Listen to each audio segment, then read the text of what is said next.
sudah klik video ini, tapi jangan lupa guys, klik tombol subscribe, karena subscribe itu gratis. Dengan subscribe, kamu support channel ini terus untuk upload hampir setiap hari. Ingat, subscribe itu gratis. Gratis, gak ada ruginya kamu klik tombol subscribe guys. Selamat menonton, enjoy!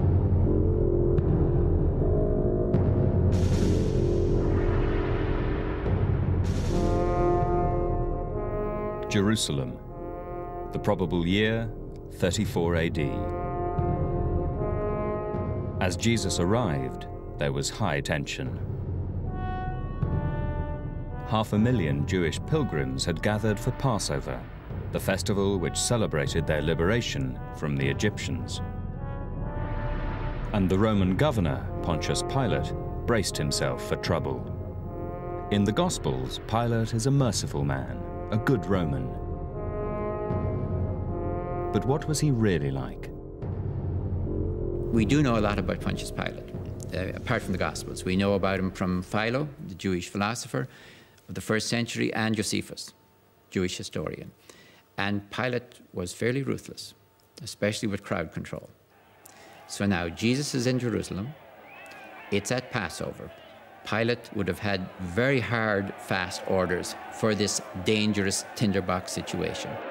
The new king of the Jews! Yes, the new king of the Jews! According to Jewish tradition, the Messiah was expected to arrive at Passover. So at that time, the guardians of law and order had to be extra vigilant. It's Jesus of Nazareth, the king of the Jews! It's Jesus of Nazareth, the king of the Jews! The Romans had abolished the Jewish kingship, the Jewish monarchy. Anyone who said, I am the Jewish king, was more or less proclaiming himself to be a rebel against the power of Rome. What is it they're yelling? King of the Jews! Hail to the king of the Jews! I warned you! I warned you! The Gospels of the New Testament record the events of the following days as a plot by Jewish leaders to execute Jesus. However, the alternative Jerusalem church biography would have pointed the finger of blame elsewhere.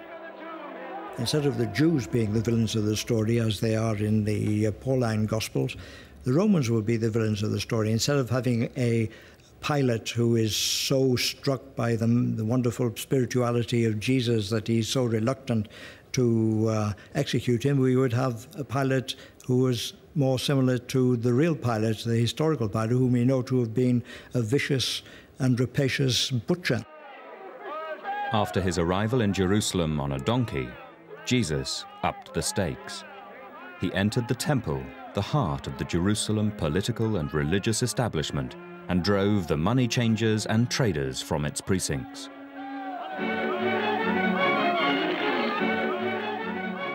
The Gospels assert that the attack on the temple was directed at the Jewish leaders who presided over it. The alternative biography would say that it was in fact an attack on the Romans, who were the temple's true controllers, while the Jewish priests were just their puppets. The temple, of course, was the house of God, but it was also controlled by the Romans, who knew exactly that it was the center of Judaism. The high priest, for example, had to collaborate with the Romans. So it is a symbolic rejection of the temple, not because of any impurity with regard to itself or its own religion, but because of its association with Rome, because the temple is now the seat of collaboration, not the house of God. Reports of the trouble being caused by Jesus alerted the Roman authorities. Jesus had to be taken off the streets, but first they had to find him. The New Testament says the disciple Judas betrayed Jesus. In the alternative biography, that betrayal would be seen as fiction. The idea that Jesus was betrayed by one of his closest disciples would actually reflected on them personally, because they were the disciples. The leaders of the Jerusalem church were Jesus' disciples. Why did this story become part of the story of the Pauline Gospels? I think the reason is it was a mythological necessity. Every great legend has someone who functions in the role of the scapegoat, someone who betrays. Without betrayal, the great protagonist of the story does not become the martyred hero.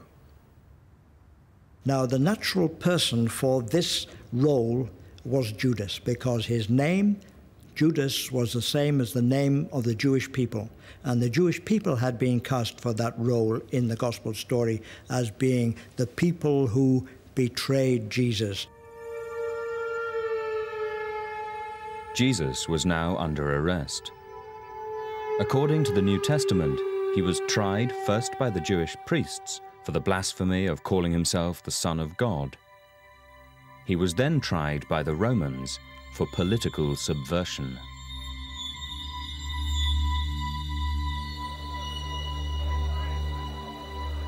The Gospels say it is the Jewish priests, not the Romans, who want rid of Jesus. They persuade an unwilling Pontius Pilate to execute him. Let him be crucified! But why kill the man? Let him be crucified! But the Jewish punishment for blasphemy would have been stoning, whereas crucifixion was a purely Roman means of killing. In the alternative biography, Jesus' execution becomes a political Roman decision. The Romans crucified for anything that was subversive to the Roman order, the Roman law and order, as it were. So it was a highly symbolic public act of state terrorism. It was in a way like putting the head on Tower Bridge, except the whole body was, as it were, hung up there on a gibbet for everyone to see. Our Christ dies a revolutionary death in Palestine. The sleight of hand in the materials that we have change a Roman execution of Jesus into a Jewish plot. The New Testament's attempt to put the blame for Jesus' death on the Jews takes one final turn. Pilate makes a last offer to spare Jesus. It's the custom that I free one condemned man at the Passover. We have here a bandit named Barabbas. Whom say you I shall deliver? Barabbas or Jesus called the Christ? Barabbas! Barabbas' first name was also Jesus. In the alternative biography, the Jewish mob's call to release him would be seen as pure invention. The story arose because there was a strongly attested tradition that when Jesus was arrested and in the custody of Pilate, the Jewish crowd shouted for his release, which they would naturally do because he would be a very popular figure, a Messiah figure. And this tradition was so strong it couldn't be entirely expunged from the record, and it leads one to suspect that there has been some splitting here. In other words, that Jesus Barabbas and Jesus of Nazareth are really the same person historically. After his death, Jesus is placed in a stone tomb by a mysterious follower, Joseph of Arimathea. This later becomes the stage for the crucial moment in the whole story, Jesus' resurrection. But in fact, crucifixion almost always meant there was no burial. The function of crucifixion is to leave the body there for the scavenging dogs or the crows. That was part of it. And it is significant that of the thousands of Jews who were crucified around Jerusalem in the first century, in all of this time we found only one crucified skeleton. And that's a graphic reminder that burial is the extraordinary event, not the usual event after crucifixion. According to the New Testament, an exception was made for Jesus. This is the Holy Sepulchre in Jerusalem, which Christians revere today as the site of his tomb. It was here that Jesus' followers arrived to anoint his dead body, only to discover the tomb was empty. Jesus had risen from the dead. For both Paul and the Jerusalem church, the resurrection was fundamental to their view of Jesus, but they understood it differently. To Paul, Jesus' death was the whole point of his life. Paul is not interested at all in the historical Jesus. For Paul, the history of Jesus begins with the night before his death and finishes 3 days later with his resurrection. And the real Jesus is totally ignored by Paul. And he says, all I want to know is Christ and Christ crucified, and consequently also risen. But for the Jerusalem church, Jesus' death on the cross had meant failure. The Messiah was supposed to usher in a new era of peace and prosperity here on earth. The Jerusalem church had a problem. Why did he die on the cross? In case of other Messiah figures, that was the end of their movement. If they were actually executed by the Romans, that was the end of their pretensions. The Jesus movement, however, continued because the belief arose among his followers that he was not dead, that he had been brought back to life by a process of resurrection, which was a miracle. The New Testament records that the disciple Peter, Jesus' brother James, and eventually all 12 disciples believed that they had encountered the risen Jesus. But in the alternative biography, how would they have viewed his resurrection? They didn't think this made him divine, because no human being could be divine. That Judaism doesn't allow the worship of any human being as divine. That is an infringement of the first of the 10 Commandments. But they believed that he had been brought back to life and he would shortly come along and continue his mission, which was the same as before, that is to liberate the Jews and inaugurate what was called the kingdom of God. So the alternative Jerusalem church biography might have seen Jesus like this: a man born naturally into a Jewish family who observed Jewish law.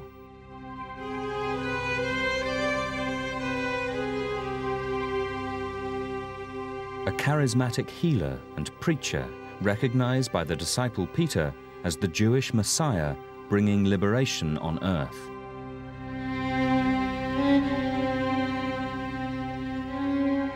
A man who saw religion and politics as one.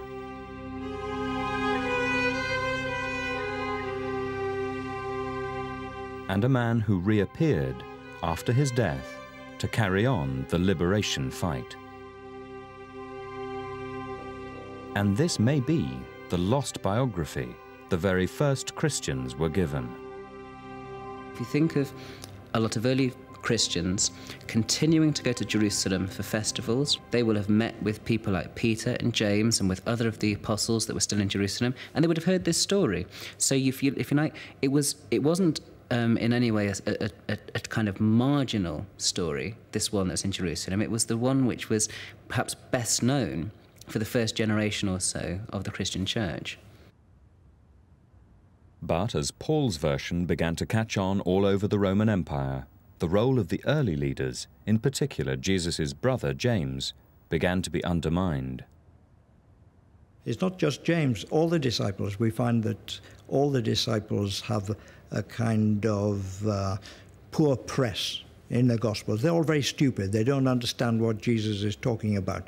And this, I don't think they were stupid. I think they probably knew better what Jesus was talking about than anyone else, better than Paul.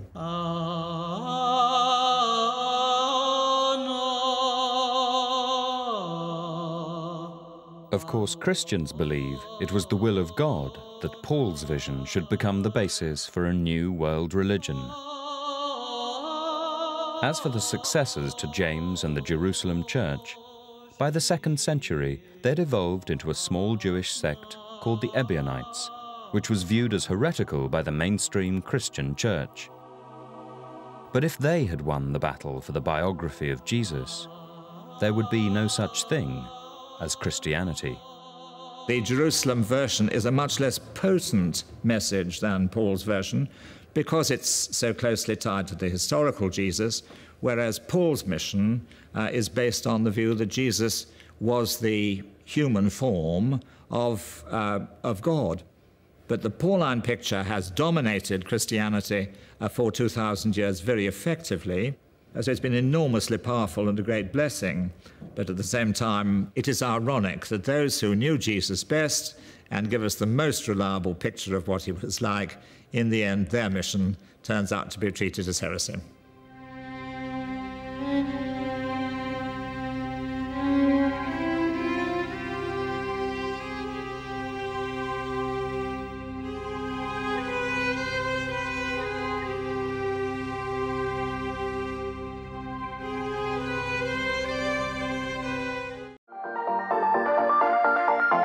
Bye.